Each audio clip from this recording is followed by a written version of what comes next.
Welcome to the Steve Reeve Podcast with the best moments from the past week and a few things that didn't make it to air. Thursday. I actually just got visited by a very jolly man with a bit of a beard going on. Not Santa, though. A man who works with the Toys for Tots. In fact, the director of Toys for Tots here and a member of the Oil Sands Hog chapter, the Harley Owners Group. That would be Chris Tilley. Thanks again for stopping by. We sponsored, again, we helped out a little bit with the Toys for Tots campaign, endeavoring to make sure that kids have a gift at Christmas when they otherwise might not be able to because of financial constraints. You know, pretty simple stuff.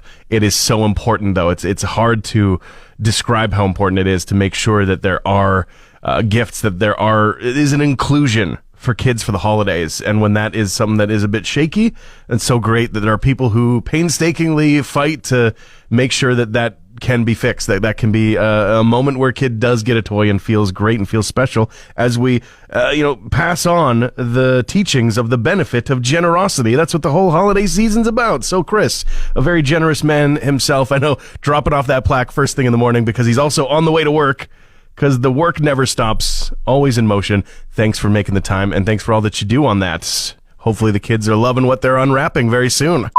It's time for Cruz Music News with Steve Reeve.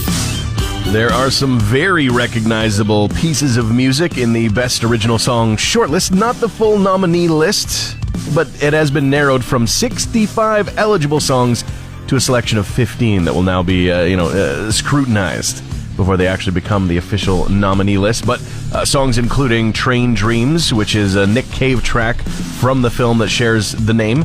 You've also got Golden from K-pop Demon Hunters from the group Huntrix, the fictional group. Drive, written by Ed Sheeran for the film F1, as well as Nine Inch Nails in there for their work on the Tron Ares soundtrack, the first time that they have scored a movie as Nine Inch Nails, not just Trent Reznor and Atticus Ross.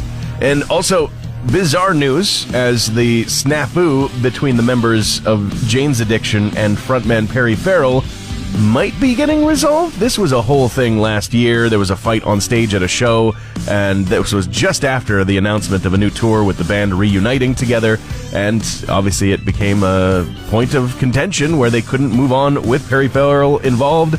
The band said they were going to take a hiatus, figure out what they were going to do, and now the latest. Perry Farrell has apologized publicly for the Boston onstage situation and says that the band and himself have now come together one last time to resolve their differences. He says, "My aim has always been to give our audience the best possible show, something real, honest, and positive. In Boston, we fell short of that, and I'm truly sorry to everyone who was impacted." That's it for your music news this morning. I'm Steve Reeve. You're listening to the Steve Reeve Podcast from 100.5 Cruz FM. Let's learn about Christmas traditions from around the world. Today, it's the Icelandic Yule cat who eats people who don't have new clothes on. I love this so very much. The Vikings are very metal when it comes to Christmas time. I have noticed a lot of those northern European countries. I don't know if Iceland even counts as that. I mean, it's kind of off on its own, but still Viking-related nonetheless. And they've got a whole tradition about different figures around Iceland. They don't really have a figure that is a singular figure bringing all the gifts. Instead, in their lore, there's a lot of different figures that come down from the mountains. And they, of course, spread cheer, but also warn of bad behavior. And the pet of all of those gift givers is a cat, known as the Yule cat. I'm not going to try and pronounce the Icelandic pronunciation of it, but the words derive from the Icelandic words for Yule and cat. And so in English, pretty simple, Yule cat. What about the eating people who don't have new clothes thing? Where does that come in? Well, that was likely influenced by decades and decades and decades ago.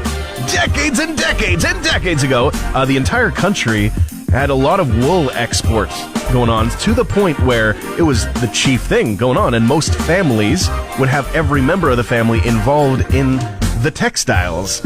And they would, of course, like even the kids and everything, gathering around at the holidays to celebrate and to signal the importance of making sure that you had enough clothes and also warm clothes to survive the coming winter. That's where the lore came in, that this cat, specifically, giant killer cat, seeks out people who have frayed and ripped clothing and gobbles them up. Merry Christmas to you. I love this story, Iceland.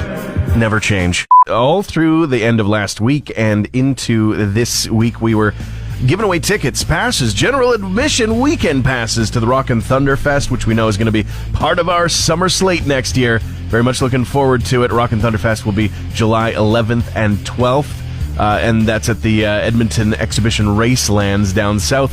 3 days Grace and Creed headlining the two different dates. And we had just so happened to have a Platinum Experience upgrade to give away as well to one of our lucky winners who's already got the general admission passes. And I'm hoping that we got Renee on the line. If that is the case, how are you doing this morning? I'm good. How are you? I might be better. Yeah, you might be better. Yeah, you kind of got a sense of what's going on. We usually don't call out. You call in. But you called yesterday, and you entered to win. Actually, you did win general admission passes for Rockin' Thunderfest. I've got good news. We did a draw of all 5 of our winners, and you got the Platinum Experience upgrade, Renee. Oh, thanks, Steve. Oh, my gosh. Okay, great. Summer 2026. Exactly. So I will tell you what is included in there in addition to the general admission that you already had. Exclusive viewing area at the main stage featuring a lounge with cover, full service bar, luxury restroom trailers. You get a souvenir, complimentary festival essentials like sunscreen, Advil, that kind of thing, and then even weekend reserved parking taken care of as well. Perfect. Less to worry about as you get ready for it. Awesome. Thank you guys so much. Merry Christmas. Merry Christmas to you as well. And if anybody wants to leave nothing to chance and just grab those tickets up, it's easy to do, at least to find out more at rockinthunderfest.com. Friday. Let's learn about holiday traditions from around the world. I've been actually learning some new stuff this week. Now, we already know about stuff like the Christmas pickle from Germany, though the origin's not known. It gets hidden in the tree, first kid to find it Christmas morning gets to open the first present. I like that. Or KFC's stranglehold over Japan. They ran a successful campaign in the 70s to associate Christmas with KFC, and now you gotta order your bucket of Christmas months in advance. A bucket of chicken for Christmas. But the one I wanted to talk about, the one that I learned about today, was Ukraine's spiderweb-filled tree. I'm sorry, a what? Well, it's a tradition that's based on, get this, an old legend. Wow, crazy, but the legend goes, and very quick, Cole's Notes version, a widow and her children were too poor to decorate their tree, and the spiders heard the cries of the young ones and decided over Christmas Eve night to use their webs to decorate with elaborate filigree all over and make sure that it did have decorations. And when the sun rays hit it on Christmas morning, those spider webs turned to silver and gold. That's a fantastic story. I don't know about a spiderwebby tree. Maybe I'm just not seeing it in the proper presentation. Kind of reminds me of Halloween more so. But I love this a lot. That's a great story. Learning so much about holiday traditions from around the world this week. Paul McCartney may not be the only one upset by some news about a bass guitar producing company, but he might be one of the most high-profile individuals to say that he's sad that Hofner is going to be going away. They filed for bankruptcy in Germany earlier in December. Guitar.com reported on it. Hofner were the manufacturers of the Hofner 501 bass guitar, which is largely known as the most important bass in history because it was instrumental, get it, in making some of the early Beatles albums and some of the biggest hits that started that whole Beatlemania craze. They've been making instruments for over 100 years. Paul McCartney said, "I bought my first Hofner bass in the 60s. I have loved it ever since." Feel a little bit heartbroken about the whole scenario. The Flaming Lips might have a Foo Fighters situation on their hands, as one of the members of the band is no longer a member of the band. And he says there's not much more to say about it. Stephen Droyst, multi-instrumentalist and one of the songwriters, he has posted and replied to people on threads, according to Consequence magazine, but those posts have been deleted.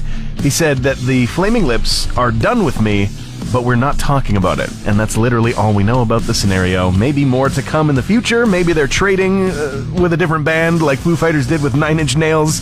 Inadvertently, we don't know. But that's it for your music news this morning. I'm Steve Reeve. Google search trends suggest that of every day of the year, all 365 of them, 366 sometimes, New Year's Day is the day that we collectively crave pizza the most. Not New Year's Eve. We're busy doing other stuff. Good hors d'oeuvres and champagne or something, but New Year's Day is the highest drive for pizza. That must be due to the mass hangovers or universal desire to do as little as possible. on the very first day of the year, unless you own a pizza joint, apparently. Then you're working overtime, hopefully. The sync-up, though, is interesting between all of us.